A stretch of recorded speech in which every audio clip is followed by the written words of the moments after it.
et bienvenue sur les vidéos du journal du vapoteur. Aujourd'hui nous allons parler diacétyl, car à un moment va falloir arrêter de prendre les fumeurs et les vapoteurs pour des gros jambons. Sans plus attendre, voici 10 choses à savoir sur le diacétyl. Avant de commencer, je vous propose une définition sur le diacétyl. C'est une cétone liquide, volatile, jaune, à odeur de fromage ou suivant la concentration de transpiration fermentée. Genre les pieds sales, les aisselles, les trucs qui puent quoi. Produit secondaire de la fermentation, la butanedione est présente dans le beurre, les crèmes fraîches, les produits lactés, les boissons alcoolisées auxquelles elle confère une note caractéristique de beurre. Cette molécule se forme lorsqu'on incube la crème avec des bactéries. Après l'incubation, la crème est battue. Les enveloppes qui entourent les gouttelettes de graisse sont ainsi rompues. Celles-ci fusionnent alors en une masse. Les laits de brebis et de chèvre sont plus riches que le lait de vache en triglycérides. Le fromage fabriqué avec ces laits, comme le roquefort, est ainsi plus riche en molécules à goût piquant. La butanedione est présente dans les vins à très haute dose. Maintenant passons aux 10 choses à savoir sur le diacétyl. Première chose, il y a entre une infinité et 9 fois plus de diacétyl dans les cigarettes. Si on prend le pire liquide made in US qui n'est pas vendu en France, le diacétyl s'exprime en centièmes. Deuxième chose, le diacétyl et ses variantes sont exclus par la plupart des bons fabricants français grâce à la norme AFNOR, avec un strict minimum, car il peut être issu d'autres produits et s'exprime en traces. Troisième chose, la maladie du popcorn n'est pas si claire que l'affirment les articles qui la désinforment. Le cas du popcorn est arrivé dans une usine où les ouvriers ont été exposés à des quantités considérables d'un produit industriel et non d'une exposition comparable à la vape ou même au tabac. En réalité, aucun cas n'a été révélé à ce jour. Quatrième chose, le diacétyl n'est pas un composé agréable pour le système respiratoire, mais tout est une question de quantité.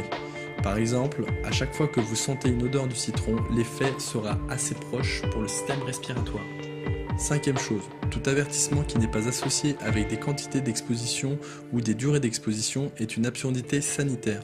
Tout ce à quoi nous sommes exposés, dont l'oxygène, est potentiellement nocif à certaines quantités. Par exemple, la vitamine C est cancérigène. Pas dans des quantités contenues dans les fruits et légumes, mais des cas non négligeables ont été constatés avec les suppléments. Sixième chose, avec le vapotage, ça va faire maintenant 10 ans que des gens vapotent, des dizaines de millions de personnes, et aujourd'hui, dans le monde, aucun cas clinique en lien avec le diacétyl n'a été observé. Septième chose, voici une liste de choses qui existent dans le vapotage, et elles sont démontrées sans conséquence par très faible quantité. Huitième chose, vous pouvez faire attention à certaines choses à ne pas systématiser dans les arômes, dans les aliments ou dans les parfums d'intérieur, car quand on additionne tous les produits qui en comportent, ça peut faire beaucoup. Citron, cannelle, glutamate, sel, nitrate, etc. etc. Neuvième chose, la norme XP D90-300 partie 2 mentionne un taux maximal de diacétyl de 22 ppm basé sur les études scientifiques existantes. Une mise à jour de cette norme sera possible à la suite des rapports à venir sur d'autres molécules à risque. À l'échelle européenne, il en va de même depuis le lancement des travaux du communiqué européen de normalisation e-cigarettes et e-liquide. Il faut bien sûr préciser que cette norme n'est pas obligatoire.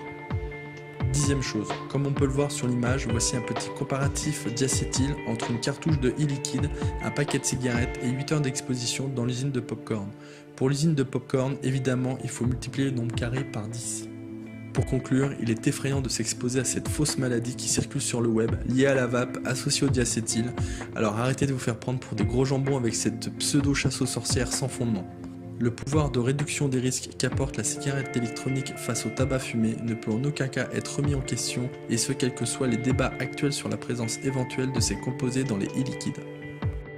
Je tiens à remercier Hamid, Falken et Mickaël qui m'ont permis de réaliser cette vidéo, ainsi que les articles de Vaping Post et de PGVG Magazine. Merci d'avoir regardé cette vidéo, je vous souhaite une bonne vape et à très bientôt.